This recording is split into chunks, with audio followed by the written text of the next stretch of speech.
Hello everyone, welcome back to my another mini blog. ইচ্ছে তো ছিল এই ড্রেসটা পরে একটা আলাদাই গেট রেডি ভিডিও বানানোর, কিন্তু সময় কম থাকার জন্য সেটাও হয়নি।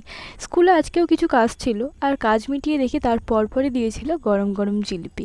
আর আমার তো জিলিপি ভালোই লাগে, কিন্তু খুব বেশি একসাথে খেতে পারি না, ওই হার্ডলি একটাই খেতে পারি, একটা কি দুটো। তো খাওয়া দাওয়ার পর লাবু আজকে হঠাৎ আমাকে বললো, চল আজকে আমাদের বাড়িতে গাছ থেকে আম পেড়েছে, তার জন্য আম দেবে। আর এদিকে দেখো, ওর সানগ্লাস আমার সানগ্লাস কতটা সিমিলার না। তো তারপরে বকবক করতে করতে তো ওদের বাড়িতে তো আমরা চলেই আসলাম। আর যাওয়ার সাথে সাথে যেহেতু প্রচণ্ড গরম, ও দেখে আমাকে দুটো পেপসি ধরিয়ে দিয়েছিল, তারপরে প্যাকেটে করে আমও দিয়ে দিল। আর আমি আম নিয়ে সোজা চলে এলাম বাড়িতে। আর বাড়িতে এসে দেখি আমাদের বাড়ি এই যে এই বিল্লি মশাই এনেছে তার বাচ্চাকে।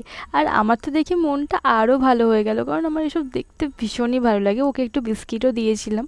তো চলো ভিডিওটা এখানেই শেষ করছি। বাই।